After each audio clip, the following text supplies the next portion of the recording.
Hello and welcome to the West Yorkshire Football Show. It's the Leeds United 1, Birmingham 0 post-match instant match reaction from myself, Stephen Brown, and also Jayson Booker as well. Happy New Year, everybody out there watching. Please do smash a like on the video. Do subscribe to the channel to get more content on Leeds and our other teams across West Yorkshire as well. Back to winning ways, Jayson. It's a 1-0 victory over... 3-0, sorry. 3-0 victory over Birmingham. What am I saying? 1-0 for? 3-0 victory over Birmingham. Back to winning ways after what's been a pretty difficult few games for Leeds United. How do you feel about this one today? My kind of instant thought is, great, fantastic, but the opposition, what are we going to follow this up with? You know, I'm straight away kind of going to things like that because we should have always been beating Birmingham at home. I don't want to kind of, I don't want to just kind of pour salt over it and go, oh, it doesn't matter and it's, we can't be happy at it and it wasn't a good performance. There weren't things to like because they obviously were. I'm just kind of tentative by how much I big this result up, really. What about yourself, Jayson? Yeah, first off, Happy New Year to everybody. Glad to be back again. 100% we have to kind of dissect this performance with a couple of caveats because for me, Birmingham are the worst side that we've seen this season at Ellen Road. I think if you finish below Birmingham or this version of Birmingham, you'll be going down because they were woeful. They were worse than Huddersfield were when they turned up at Ellen Road. But I do think that has a lot to do with the management and the tactics and the structure rather than the actual players that they've got within the team. Because I think, just saying before we came on air, individually, they've got some players within that team. I think Dion Sanderson at centre-back, their captain's a good player. Bakuna's a good player. Chris Burke, Jay Stansfield. I think they've got some good players within that team. But today, they were terrible. And they were there for Leeds. I mean, once we scored, I never for a second feared that we were going to not win the game. We totally took over. Up until the moment of scoring, the game were a little bit flat. The crowd were a little bit flat, I thought. There were a couple of moments that kind of threatened to set us on light and get us going. But overall, it were a bit to start with. But yeah. There was a couple of good things to see today, and that started with the lineup for me.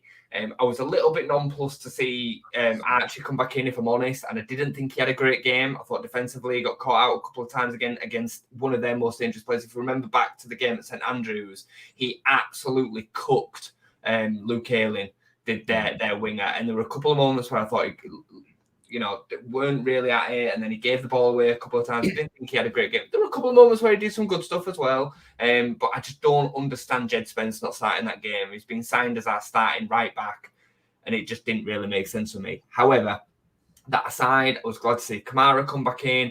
I was glad to see... I thought the change made a lot of sense up front. In Bamford coming in for Piro, because then that forced the change of bringing Rutter a bit deeper, which is where I think he can be creatively, can get more involved.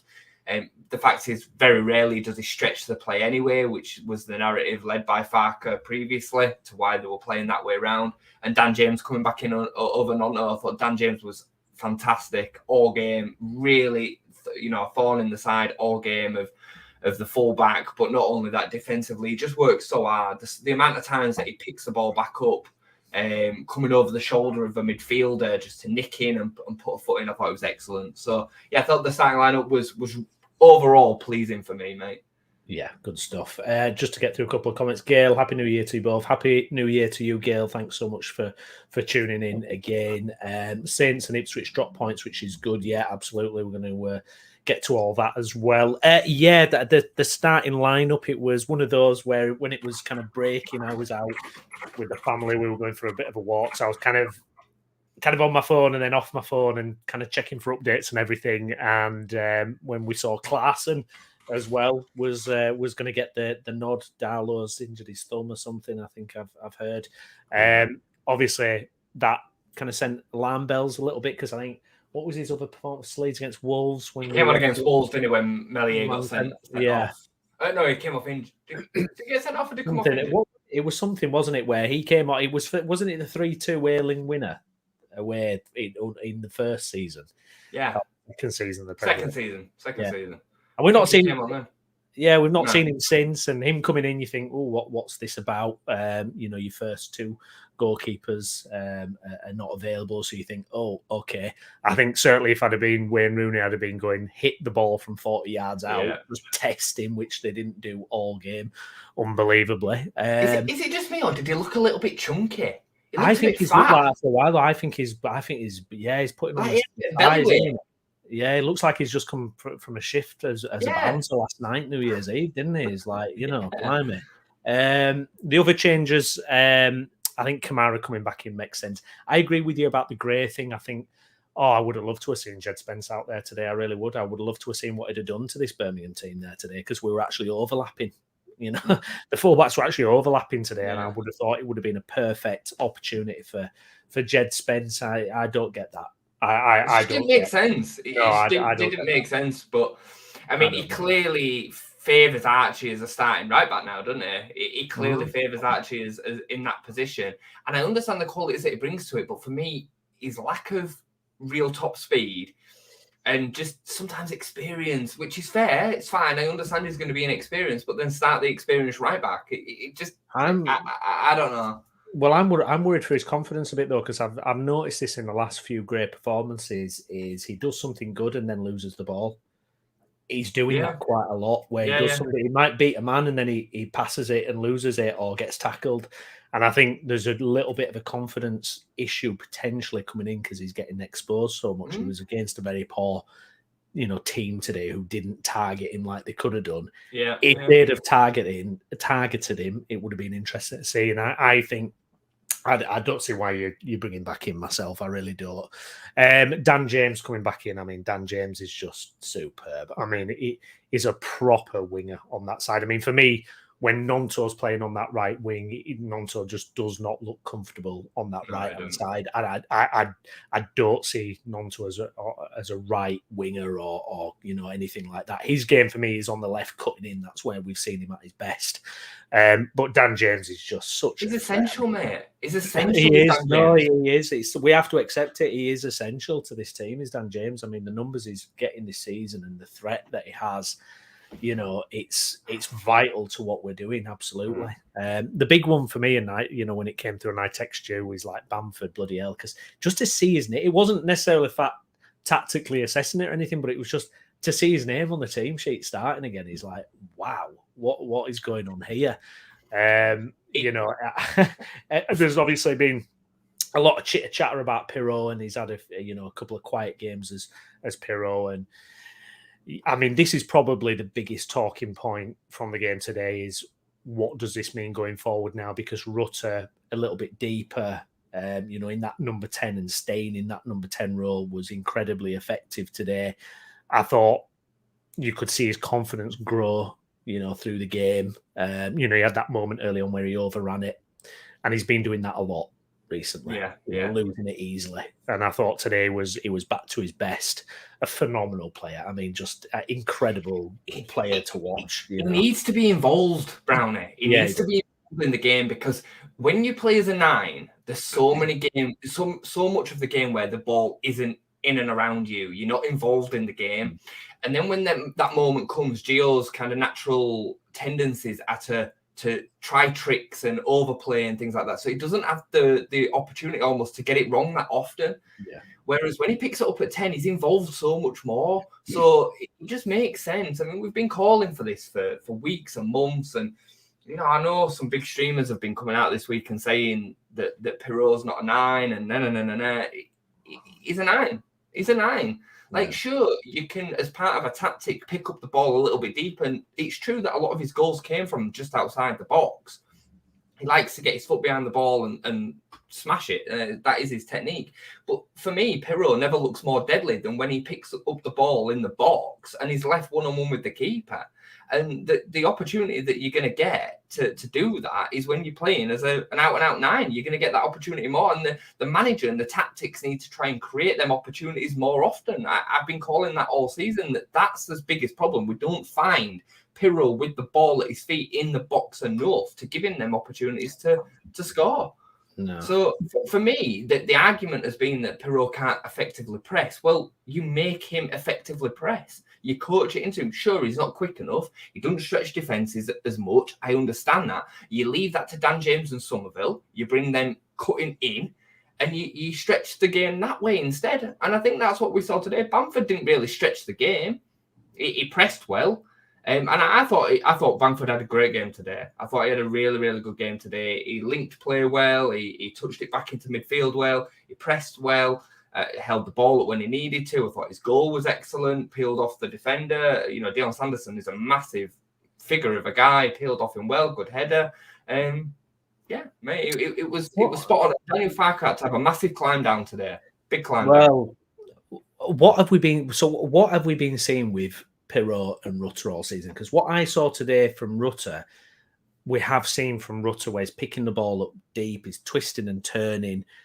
But what is going on when him and Piro are on the pitch together? Are we talking about, is this an interchanging thing where it seems to be that Piro's always deeper when the opposition have got the ball, yet when we've got the ball, Rutter's being the one coming deep, or it's kind of been swapping around? Whereas today, was it more set in stone that Bamford is the furthest forward, Rutter was back, and it stays like that for the entirety of the game? Is that what we're talking about here? Pretty much, yeah. I think Farke's idea of it is that Piro starts in the 10 and Gio starts as the 9, but the interchange, so Piro finds himself in the 9 position later into the attacks, coming onto the ball to be the man that finishes the attack. But so often what happens is that Piro and Gio end up coming deeper and deeper and deeper to try and get the ball. They both end up outside the box and you've got nobody in that position. I lose count the amount of times that during some of these games where, especially when the play slowed itself down, Piro and Rutter both find themselves outside the box, miles away from a goal-scoring opportunity, especially Piro. Yeah. He finds himself just idly walking towards the edge of the box with 10 players behind the ball, 10 opposition players behind the ball. So for me, that worked so much better because the defender had to kind of follow Rutter all the way back into the midfield, which then leaves spaces in behind her. And Bamford, for me, is better than Rutter and Piro interlinking in between them phases of play. He knocks the ball on better, uses his body a little bit better than both of them. So, but I think Piro can do it too. It's just something that he has to bring to his game. I don't think that we now need to see Piro out of the team completely. I just play him at 9. And when he came on for Bamford, I'm so glad that they didn't swap it, because I thought Farke could have him swap over. I did. I thought he's not going to, after this whole, I know my players and I know strikers and all that, I thought that he would have Rutter go up front, and thankfully he didn't. And hopefully we carry on seeing that until we get a number 10. Because until we get a number 10, Piro's not agile and quick enough. He doesn't have the work rate that Gio has. It's not the same for me. It's just not the same. No, I feel like it's a bit muddled at the moment because I think Piro probably starts the next game. I think the pressure on him is going to be huge because I think of Bamford's performance today. I mean, I probably don't think Bamford was as good as what you think today. I thought it was fine. I thought it was good. I thought it was a better version of Bamford that we've seen for a long time, and got his goal, obviously. And I think he offers something completely different, that physical edge, where he's bumping into people, he's pressing, But maybe I've kind of underrated it possibly. I thought it was really good today. Yeah, I thought it was really good today. I don't think there was anything, even the shot at the edge of the box, it weren't just blasted straight at the keeper. Yeah. It came off the post. I don't think there was anything more that we could have asked from Bamford today. We have to again just remind everybody, and I've seen that bottom comment from Michael. Birmingham were horrific, and they were there for the taking today. So I do agree with that. It was a perfect game for Bamford to get his goal from. We've got Peterborough in the cup next weekend, so I don't think Piro will come back in. If I'm honest, I think that we'll probably end up seeing either Bamford start and then Joseph come in, or maybe even Joseph starting the game at 9. I think we'll probably see Pervader at 10, and give Gio a week off. But we'll see. We'll see. There's I know where you're coming from. I would imagine that today's change wasn't born out of squad rotation. I think it was genuinely Daniel Farke swallowing a bit of humble pie and being like, right, okay, this ain't working. I'm going to go with the natural striker at 9, which will then kind of show that I was right, because Joel Perrault can't do that job yet. And Gio's going to go back into that 10. And thankfully, Gio, after that opening 10 minutes, showed that it was the right decision. And I would imagine what will happen is Pat will probably keep that spot until Piro then works his way back in, scores off the bench or something like that. And then it'll be, we've developed Joel Perrault into now being able to do this pressing style that we need from a number 9. When, truthfully, I think this whole time he would have been able to do that role. Yeah, no. I know what you mean. Guys, thank you for your comment. Get your likes in as well. Digler, Piro is arguably our most natural finisher and he's wasted not playing as a number 9. Gail, I'm happy Bam got a goal if it helps Leeds. And Bamford gives us something else. I did think he nearly mistimed his header. Luckily, he floated in the air for half a second. Lol.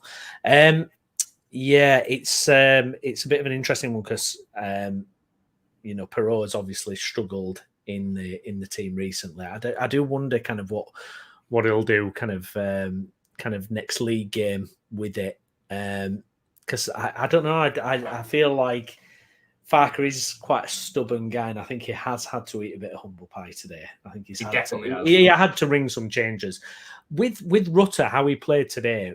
Do we need to sign another number 10 if we've got a guy playing like that in the hole? 100% we do. 100% we do. What do you do with Rutter though then? That then comes a question of whether you adapt him in as the 9, because we've seen that he can still do a job there, or you put him out in his actual natural position, which is a right winger. And I can understand why you would then, tear up the league. And I do think he'd defensively work as hard as Dan James. This is a whole enigma question around Dan James and his effectiveness and whether somebody X, Y, or Z has a higher ceiling and all the rest of it. The facts are is that Dan James is super effective in our team right now, and we haven't got a better option out on that right wing. If we were to sign an out-and-out natural number 10, would Gio Rutter be a better option than Dan James at right wing? Yeah, he would. You know what I mean? But right now, Gnonto is not that. He's not. So for me, while this is the options that we've got, Gio starts at the 10, James starts at the right, Somerville starts on the left. And again, I thought Somerville was better today, was fine, but Dan James was better. He was better. His overall whole game was better. And then you play Piro or Bamford up top. But I would be stunned if we don't sign a number 10, mate. I would be absolutely stunned. Clear that we wanted one in the summer and we didn't get the man that we wanted in Amiri. I think then we ideally wanted Cameron Archer, who could then play either as a 10 or as a 9 and probably play Rutter there or Somerville there. I think that was the thinking at the time. And that didn't come off and we ended up with Piro. And I think, I don't know why Daniel Farke kind of came at it with this kind of angle that, well, I need to reinvent the wheel. Piro didn't. I've seen people saying that Piro played at 10 at Swansea. He didn't. He played as a front 2 with Obafemi. Obafemi could stretch play and Piro played a little bit deeper, sure, but he didn't play as a 10. He's not a creative 10. I think of a 10 as Pablo Hernandez or Sam Saiz or somebody in that mould that can. Piro's not got any of that. Not got any of that. So, to answer your question, mate, that's what I would then do is that Rutter then goes out wide. Goes out wide, indeed. And it felt like a proper alternative option on the wing then, wouldn't it? Rather than Gnonto, who just doesn't look comfortable there at all. For me, mate, just touching on that before you move on to this comment, I can't imagine there's any world in which Willy Gnonto sees out January at Leeds. I just don't see it. I know there's been a lot of noise made around it. I would be stunned if he sees out January at Leeds. We should have sold him in the summer. His reputation is overinflated. He's got potential, got a high ceiling, but for me, he's totally and utterly wasted. Yeah, I know. It just doesn't seem to quite be working, does it, for him this season? Michael, I think this is a really interesting point. Physically, Bamford is ideal to play against teams that set out to bully Leeds. He would have been ideal for Preston, West Bromwich Albion and Sunderland away from home. He would occupy opposing defenders more so. Yeah, I mentioned it against West Brom. Yeah, I said exactly that against West Brom's centre-backs.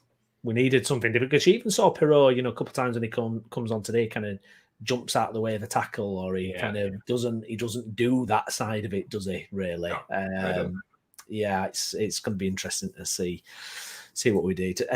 Gail, do you think we should play James at centre forward? Stop it, Gail. Exactly. Some other performances today then, Jason. Rodon, just, superb, absolutely superb, like he has been all season, but again, just so assured. I kind of want to give him man of the match, even though we probably shouldn't in a 3-0 home win. I thought it was excellent, mate. He's kind of sweeping cover work on Cooper, because Cooper were caught out a couple of times today, being too high. He's aggressive, is Cooper. He needs to be. He's much slower, understand it. But Rodon was a perfect foil for him. He just reads the game excellently. He's in the air. He's fantastic. There were a moment where he covered on the left-hand side and then kept the ball in and managed to cushion it off to Somerville. He's just excellent, mate. For me, he's probably the best player in this side. I think he's arguably the most important. If I were to see a starting 11 team sheet and anybody was to be missing, probably the last person I'd want it to be would be Rodon, because of the replacements that would come in for him. I think even when Gio's out, Somerville's out, we've got replacements. I don't think anybody replaces Rodon. I don't. And I've really been impressed with Pascal this year as well. I think he's, but you can see when Pascal's out, Cooper can come in and do a job. We wouldn't miss it. We'd miss Rodon way more than we're missing Pascal right now, in my opinion. I think he's that important. Well, we don't know what's going on with Cresswell, do we, either? Because it looks like he's going to be out the door. For me, it's a shame. I just don't think he's been given a chance. And I think it was foolish when we played Cooper and Stroik together at Sunderland. I think, Cresswell should absolutely be Rodon's backup right-sided. I don't understand, obviously Farke sees him in training and everything like this, but we're talking about a guy who, put in a good number of performances in the Championship last year, has played at a good level internationally as well. It boggles the mind for me that we're not going to give him more minutes and we're going to buy somebody else by the sounds of it. It just, I'd love to hear what his take on Cresswell is, because I find it a bit bizarre. The problem I see with Cresswell, mate, is that Rodon is so key. You can't. Centre-back's a bit of a funny role in it, because in comparison to, say, a winger, where you can guarantee Jayden Anthony 20, 30 minutes. You can't quite do that the same with a centre-back. No. Especially, most weeks we're not that comfortably in front where you could say, right, take off your most important player, somebody that's so central to the performance, if you like, and bring on Cresswell, right? So then left in this position where centre-backs usually do end up just sitting on the bench waiting for an opportunity to come into the team. The problem comes is that when Rodon has been out, he's not being trusted.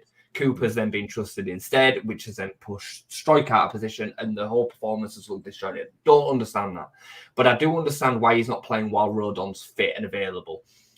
My opinion in this is that he is at a stage now where he's just signed a 5-year contract, but he needs to be playing games, because otherwise his progression is digressing. He played nearly all season for Millwall last season in the Championship. So, but then why are we then talking about selling him to Ipswich, Southampton or Middlesbrough? For me, send him out on loan to Huddersfield or Rotherham, towards the bottom end of the table, local, so he can still stick around, hopefully can still come in, into Thorpe Arch and the rest of it. And get him loads of defensive kind of experience again in the Championship. Towards the bottom end, it's no disgrace. Go and be the key man at Huddersfield and make sure that they stay up this season. That's what I'd be looking for. Yeah. And if Cresswell's not happy with that, well, I'd be saying, look, I'm really sorry, but it's tough. You signed a 5-year contract. This is what we want for you for the progression for the next 6 months, and then we'll reevaluate in the summer. And then if we sell them to Middlesbrough or Southampton in the summer, fine. But I totally agree. I 100% agree with that. I really do. I think let that spot be taken by Jeremiah Mullen, on the bench, because right now we don't need another centre back. We've got Ampadu who can also fit in there as well. I won't be in this desperate, kind of idea to sell him and replace him personally. No, Digley, I've got a feeling there might be a personality clash with Farke and Cresswell. Yeah, there's something going on behind the scenes, isn't there? There's something going on behind the scenes. No, absolutely, there's got to be. Some other performers today. I mean, Mr. Firpo, who, I mean, what a career he's had at Leeds so far, full of ups and downs. Many ups, can't think of many ups, but today was certainly an up for him. 2 assists, nearly got a goal as well. Just before actually we get on to Firpo, I just want to mention about Byram, and I'm getting concerned now that we knew he was very injury prone. We knew there was a good chance this would happen, but I mean, this must be now 3rd or 4th time he's broken down in a game and had to be subbed off. He didn't look like himself, I've got to say, against West Brom the other day, and I don't think he looked himself today, actually, for the brief time he was on the pitch. So I don't know if he's kind of had an underlying issue. I do feel sorry for the guy. You know, we knew this might happen, but it feels like now it's starting to kind of pick up pace with these injuries, unfortunately. And we don't know, obviously, the severity of it. Today, you get Firpo coming on who made a really good impact. For me, you absolutely still have to buy a left back, though. You absolutely have to buy a left back. But in terms of first on Byram, what you make of that situation, then how you feel about how Firpo got on today? I agree with you, mate. I feel really sorry for Sam because I think he's so desperate to do well for Leeds. He's so desperate to kind of reinvigorate his career. And the facts are, he's just at that stage in his footballing career where his injuries are always going to end up coming back and hampering him. And they are happening more and more often. We're unable to rely on him more and more often. And I think if we, I heard him say that was his 20th appearance this season, which I find hard to believe. But if that's the case, we've done well to get that out of him already, to be honest. I think he's essential to us team, Michael, because we're so short at left back. Like, we're so short at left back. And I've seen people say, I mean, I've got one guy that I go back and forward on social media about Firpo, and I think Firpo solves a lot of problems for us. He doesn't. He does not. Today, he looked fluent on the ball. He looked fully fit. He looked able to carry the ball forward. Going forward has never been Junior Firpo's problem for me. He's capable enough carrying the ball, interchanging with players. His crossing ability is okay. But defensively, he is the worst fullback we've ever had. Ever. And I include the League One days. He is so bad. And even today, against the worst team we have seen this season come to Ellen Road, he still got caught out. He's so lethargic defensively. His work rate to get back goal side is non-existent. He's idly jogging back. He's so poor defensively. I can't even put it into words. He's that bad. Yeah. So for me, we have to go out and get a fullback that can attack with the similar kind of zest, but is better defensively. He cannot be relied on. If that were against a team that could actually play football today and attack down that side, would have been cooked several times. I mean, we're only 2-0 at half time. Within 5 minutes of the second half starting, it was out of position and they were in down that side. Klaassen came out and made quite a smart save, to be fair. He rushed out and the referee gave it as a goal kick, but I thought Klaassen got a bit of a touch off his chest and it went out. And again, we'd have been 2-1 down, then worrying about the game against a terrible side because of Junior Firpo, and Liam Cooper being on that side makes it even worse. So yeah, no, not for me. We can, and he did well going forward today. I'm not slating his whole performance, but he's not a left winger. He can't get away with that. He's not Trent. He doesn't offer us the same amount going forward as Trent does. And, even Trent can defend better than Junior Firpo. So, no, not for me. Really happy with his 2 assists. I thought both of them were well picked out. I thought they were great. But, yeah, no, can't trust him. No, you've got to do business at left back in January, haven't you? You've got 100%. To do business this month and get a left back in because you're just leaving yourself so vulnerable. Wayne Rooney's been first up speaking. He said he thought they started well until Leeds scored the first goal. They were causing problems in transition. Changed the system to 3 centre-backs, but you can't leave Bamford all alone 3 yards out. Very disappointed with the second half. How convinced by Leeds are you today, or do you think that we're setting ourselves up for right, next league game we drop the ball again. I mean, how has this repaired some of the damage from the last few games, or is this just the standard of opposition kind of blurs it a little bit? It's tricky. It's a real tricky one, mate, because I think there were moments, I think going forward, I thought after we scored, we looked much better. There was a lot of fluency. I thought the 1 and 2 touch football, the speed, the intensity that we went at. Really happy that Daniel Farke made a big decision to climb down and make that change. You know, it was still, it must have taken a lot for him to decide to drop Joel Piro. He's a big summer signing. He's our main striker, if you like. And he made a brave decision to change it, and it worked. But I'm not fully convinced of it. No, I thought defensively we looked super susceptible at times, especially down the left, our left-hand side, their right-hand side. Archie still at times I didn't think looked comfortable at right back, and that decision to start him still concerns me a little bit. Not that I like Archie Gray, because I do love him to bits. He's just a midfielder.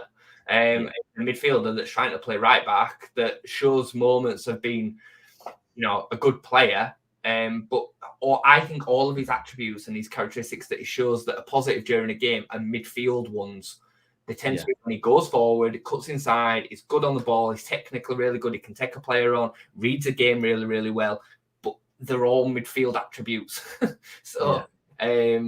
That concerned me a little bit, and I still thought that they created too many chances considering how bad they were.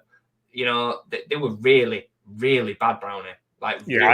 I felt as if we'd been going up against a mid-table opposition or any team with a semblance of, tactical nous from the management. Anything going on like what we've faced recently, I think we could have been in for it again today, because I think you're absolutely right. I mean, for me, we didn't really start playing until after the goal. I thought it was very tentative, that first, however many minutes it was until we scored. And then after that, it just kind of seemed to relax and things were clicking and Rutter's running the show. It's going to be interesting to see kind of if Farke rings the changes again going forward, to future games, because obviously we've been unhappy with how kind of the lack of rotation. What do you think he's made of this past week? Because I think he's probably taken more criticism, in this job than he ever has, obviously, because this is the worst run. How do you think he deals with that kind of thing? Do you think he's a kind of double down? I mean, obviously he's made the changes today, but kind of, I wonder if he's a bit surprised by it, because I think he coming into his job, he wanted to kind of put the perception forward that we had to chase him, we had to do the work for him. I remember when Paul Merson came out and he was like, why have they given this guy the job? He doesn't deserve a job as big as Leeds. I think a lot of Leeds fans are like, oh, what's Merson on about, and all this kind of thing. But there is a little bit to it when you think of kind of reputation, what actually Farke's done and how it didn't work for him, further up the pyramid, so to speak. I'd be interested to know, Brownie, whether he's listened to the noise and changed, or whether he would have done this anyway. I think we can only come to the conclusion that he would have done it anyway. He's a professional, top-level manager, of a Premier League / Championship team, and I would believe that he would have the goal to make them changes and that leadership, have that leadership to do that. I think the players are, after today's performance, I would say still playing for him. I were a bit concerned the other day. I was, that they'd kind of switched off, but I think we've still seen enough today to say that that's not the case. I'd like to believe that he has shown. I just love somebody to ask him. I hope somebody has the gonads in the presser to say, after the conversation with Daniel about you knowing your strikers, today you dropped Joel Piro and started Rutter in the 10. I'm sorry, but they've got to step up and ask. You can't have, you're not allowed to ask me about the strikers, because they've absolutely got to do that. It's a disgrace if they don't do that. But it was the right choice.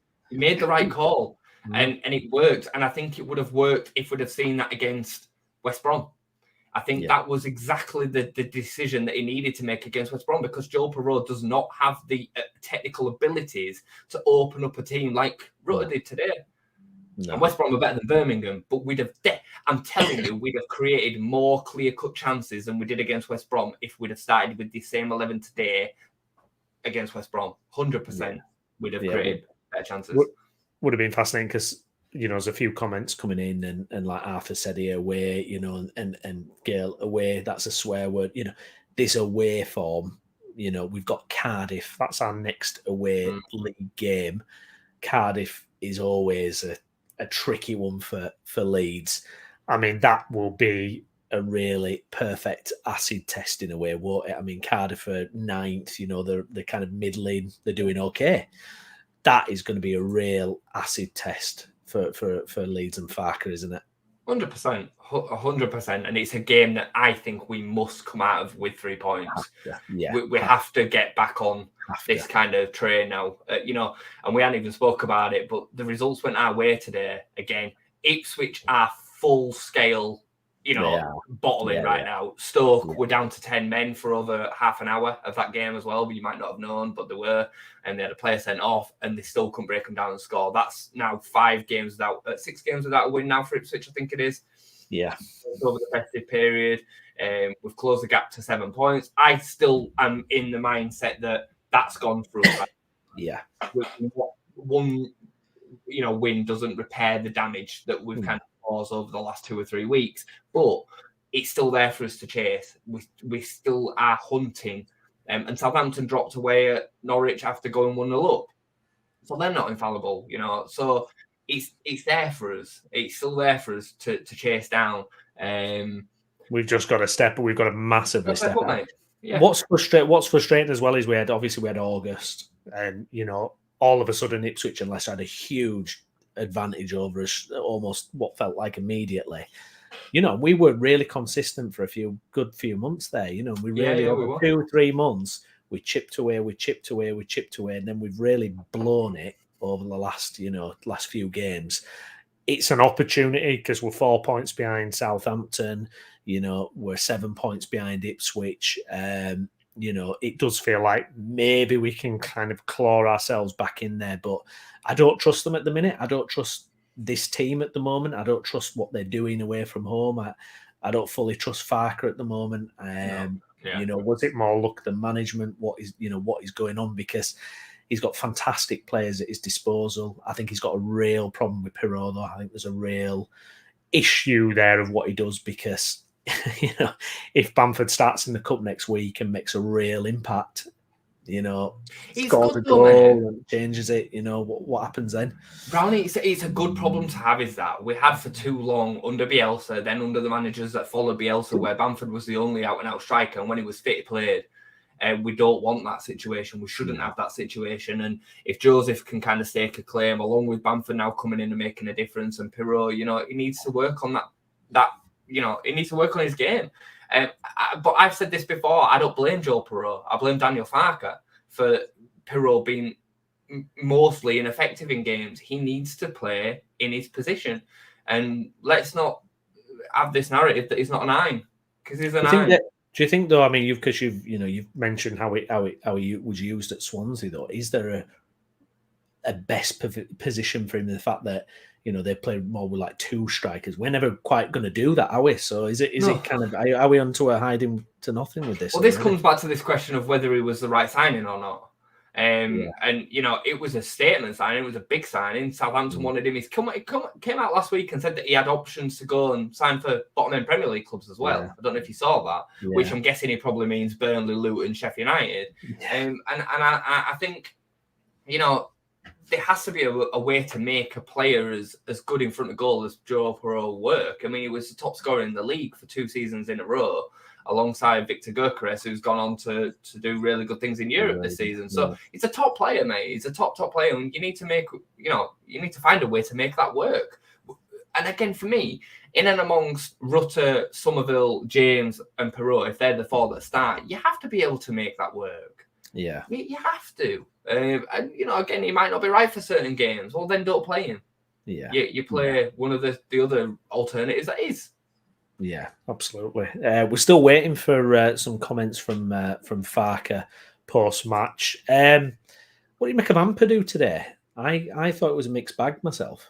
I can't believe he ended up not scoring today. Oh, no. He had two massive chances, especially the one that was bang on the line. I thought it was okay. I thought him and Kamara had moments where they were wasteful with the ball. I thought Kamara had a couple today. He gave the ball away like totally unnecessarily. Gnonto had one as well towards the end. I thought they were going to get in and score, just completely unnecessary. But I thought overall he was all right today, mate. To be honest, put himself about. He covered a lot of ground. For me, Ampadu is always going to be one that kind of carries a 7 out of 10 performance, just because of the role that he plays. We've seen, centre defensive midfielders be similar over the years. I thought it was solid today. Yeah. I don't know. I just felt like he wasn't quite fully at it today, but had probably been maybe a little bit harsh there. It's the FA Cup next week, a competition that doesn't treat us too kindly. Peterborough away. I mean, it's got all the earmarks, hasn't it? Oh, it's got all the earmarks, hasn't it? How important is it? Does it matter? What can we use it for? Is it an opportunity for squad players? I mean, I would personally like to see rotation. I would love to see Paveda get more of a chance, Gruev to come back in. I'd love to see Ampadu rested. I really would love to see Ampadu just get a break. Maybe Joseph, certainly Gnonto, Anthony. I mean, we've got a squad there, haven't we? We've got players that can come in. I'd like to see a mixture. Personally. I'd like to see Cresswell come in. I don't want us to go and lose this game, really, because I think it's important to keep the continuity going. It's an away game as well, which, gives us an opportunity to hopefully win away from home. I'd like to see Joseph play. I'd like to see Gruev. There's definitely, I think Gray playing in the midfield would be nice. I'd like to see, you could start Gray and Gruev together, get Spence in the team. It has to be a mixture of the starting 11 and the first team. I don't think we should be risking Rodon personally in this one. Just again going back to the point about how crucial I think he is. Bamford, to start would be fine. I think he deserves it. A mixture of the two, mate. Really, Cooper in there, I would say, would be fine. Maybe not Firpo. I think he has to start now, doesn't he? So. Do you think they'll do business quick then, Jesse? Do you think they're Nick Hammond and co? Do you think they're on the phone now and they're kind of putting the pieces together of transfers? Do you think? I would be absolutely stunned if we're not 10 days into the window and the problem areas are sorted, because they've been so obvious for the whole season. I really believe in Nick Hammond. I really believe in Steinson to identify the areas that need improving and go out and so on. Chris Doig is sounding like the one that we want at left back. Makes a lot of sense. He's a top Serie A player already. He's playing in the Serie A. If we can make that one happen, I'd be absolutely delighted. He's English as well, which I know doesn't matter as such, but my point is that he's from these shores, he knows the game, he's settling in period be easier than a Junior Firpo, as an example, who came from Spain.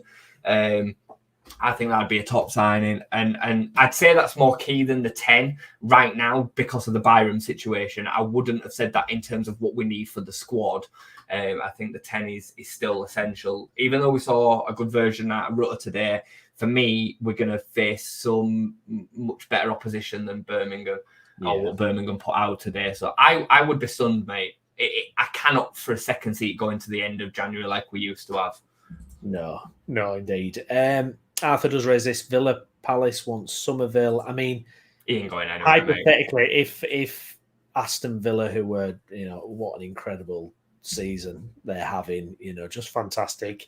If they come knocking for Somerville, I don't think the 49ers are going to cave, but are you potentially worried about the stink it could cause and how, players kicking up a fuss, etc.? We've seen in the summer what the 49ers are about for me. So we're not now going to, about in January, to start, taking cut price deals for our best players.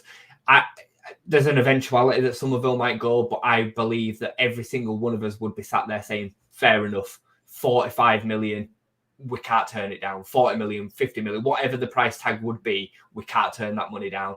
And I think if you're in that position, especially as a championship team, you're like, right, fine. But I believe that they'd then go out and replace him properly. I have full confidence in the 49ers and the guys at the top. I think nearly every decision that they've made on a recruitment end so far, nearly, not all, nearly, has been good, considering the lack of time that they had, the turnover, the problems that were created by the previous ownership. Everything that they've shown us has been solid. So I've got no concerns over it. If Somerville ends up going, I don't think he will. I would be stunned if he left in January. But if he does, we'll all be sat there saying, fair enough, we can't turn that money down.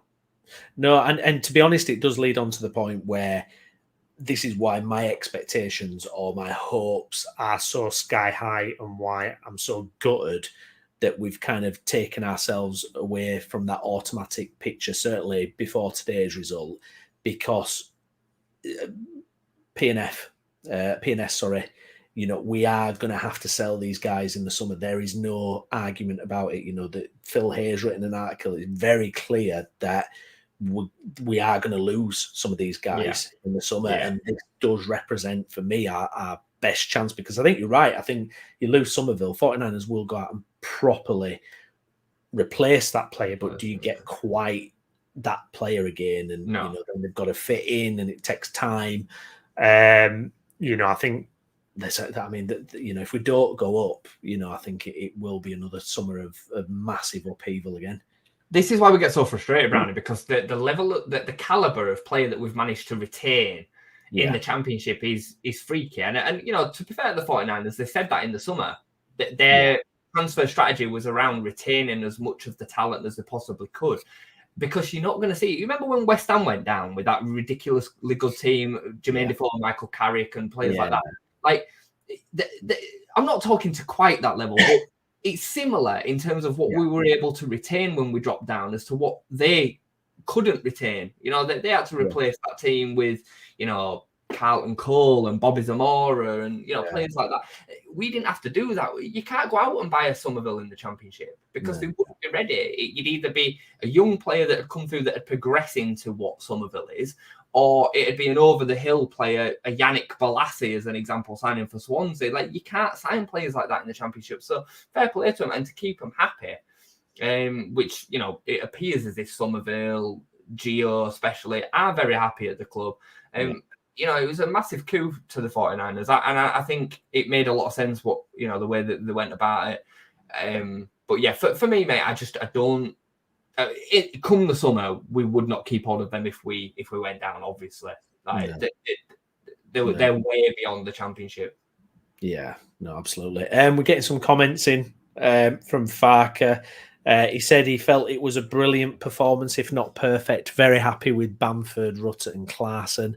Byron, potential hamstring, but not serious. He's asked about Cresswell as well, if he'll stay in the window. He says the club rates Cresswell and conversations will be had, and it's up to him if he wants to accept the challenge. He said the club rates him. I don't know if he's kind of distancing himself from whether he rates him. He hasn't said he rates him, but I'm not sure for Charlie there. I think he could. Funny one there. Yeah. What did you make of Clarkson today? I've seen a few people going so overboard, like people, saying, "Oh, right, he's our new number one," and all the rest of it. Like, I think everything that he was asked to do today seemed fine. Dorigo mentioned it. It was like, what a bizarre save! Like, he saved it. The one save that he had to make it was like, it was such a kind of odd way of saving it, but it worked. But I think it reminded me of Schmeichel. Like Casper. I know what you mean. Unorthodox saves and the way that he's very kind of I know what you mean. I think everything that I thought when he came out and rushed out, I thought it was good goalkeeping. He didn't really have too much else to do apart from that. It'd be interesting to see what he could do. He's going to get the opportunity next weekend, 100%. He's going to play against Peterborough. I kind of hope that he has something to do, because I'd like to see him tested. Well, this kind of reputation as like, oh, it's class, and I mean that was from the, it was because wasn't there a period of time where he was making loads and loads and loads of mistakes? He was never very good in the 23s, mate. He was never very good. Like every time I watched him, I always felt like there were a clanger in him. His distribution was never that great. It was always good at coming and collecting corners, I thought, from what I remember. But his shots up, he never really had to do much because the team in front of him did it all for him. So, yeah, I always laugh when people are like, oh, yeah, he should start games. Like, well, have you actually ever seen him play? Yeah. Like, oh, yeah, we saw him against Wolves for 30 minutes. Okay, great. You know what I mean? Like, that's not, No. We saw the lad. Who was the lad that came on? Oh God, he came on and made one league appearance and then left. He ended up signing for Park Avenue like a year later. I forget his name now. Who was that? Oh, he's retired now. He's retired at about 24, and like people were like, "Oh yeah, he should start." He came off. He had to start a game because we had 2 injuries to keepers. He started one game about 2 years ago. I forget his name now. It's going to cheese me off. He literally ended up retiring because his career ended up earning him more money than he were earning in non-league. Yeah. Can't remember his name. Anyway. Well, that's it. That's what happens, though, isn't it? You get someone through the ranks and there's a clamour, there's a belief, or, you think you've signed some wonder kid, who's going to break into it and change everything. But the truth is it rarely happens, does it, really? People underestimate, mate, the calibre quality between a first-choice goalkeeper and a third-choice goalkeeper, because a third-choice goalkeeper knows they are never going to play first-team football. And that was Clarkson's situation today at Birmingham. We hadn't seen him for 2 years. So, yeah, it's a scary one. Start him every game. Yeah, start him every game. First team ready. Slightly concerning with Struijk. He's not back in team training. He sees a specialist this week. Does hope to have him back for the next league game, though.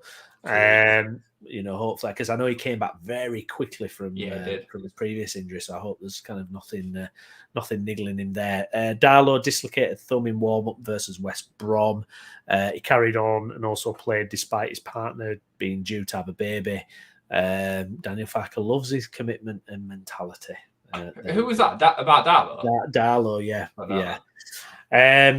So, yeah, interesting stuff there. Just to kind of recap then, Jason, before we go, we've got the 3 points. We're kind of, it doesn't suddenly seem so far away, the automatics, as it did a few days ago. I'm not going to flip flop, but you look at Ipswich and they're definitely on a slump. Who knows how long that will last? And Southampton have proved that they can drop points as well, which is nice. Going forward, though, I think we're looking at this kind of forward situation: Piro, Rutter, Bamford. Are we going to bring another number 10 in? What's your overall feeling about what Leeds will actually do with this and Farke? Do you think it's a real head scratcher for Farke now? I think they will strengthen. I think they will still see that there's promotion at the end of this rainbow this season, whether that be automatic or having enough to go through the playoffs. I would imagine that we'll see 2 or 3 outgoings, a couple of loans, and we'll probably. I don't think we should be too keen to loan out too many too quickly, because I like the squad depth, but I would probably see the likes of maybe the players that are not even getting in the squad, Ayling, maybe Shackleton. A couple of these that are now completely disposable. Maybe Poveda if we sign a replacement 10. He's still got minutes today. I still think there's a space for him if we don't sign a 10. I would expect to see a 10 and a left back come in, mate. I really would. I don't think there'll be loads. I could even maybe see a lone striker if the opportunity allows, but I still think that'd mean that you'd see Bamford or Joseph go out, and I don't see either of them leaving. No. So Gellart maybe would go out as well, because I just don't see where he fits in. No. But yeah. What do you think the chances are, though, that when Piro and Rutter play again, he's going to do exactly what he's done previous? But you know what, mate? I expected that today. I expected a complete haul back to exactly the same team that had looked after him previously, and he didn't do that. Yeah. So I can only come to the conclusion that he's maybe thought, I was wrong. Yeah. You know, Rutter putting in the performance that he did at 10 today and showing how, you know, straight away we created first half 5-6 chances on goal, proper chances where we'd not created anything for 3 weeks really, apart from the Ipswich game. Yeah. So I'm hoping he's going to be good to what he's done today. I can only work off what we've seen, mate. So I think he'll stick with it. I honestly believe Bamford will start the next game up front, league game. Yeah, it'd be fascinating to see what happens now. Yeah, I think that's pretty much wraps up everything we want to cover. Anything else from you, Jayson, before we head off? No, obviously delighted with the 3 points. I think we just have to take it in a stride, take it with a bit of a pinch of salt. I still think there's a long way to go. I hope I'm wrong, but I would not be surprised if we go away to Cardiff and not win the game based on what we've seen over the last few weeks and just how bad Birmingham were. But there were some nice little bits to see today and some signs of encouragement. But I'm not in the we're now all aboard getting second train just yet. See Michael's comment just there quickly, which I think is a really, really interesting one. Yeah. I've seen it a lot this week, bandied about. Carvalho, he would be perfect for the 10. I also think David Brooks would be a top signing. He's not really a natural 10. He's more of a winger that can also play 10. So I'd rather have Carvalho, but I think either of them would be top signings.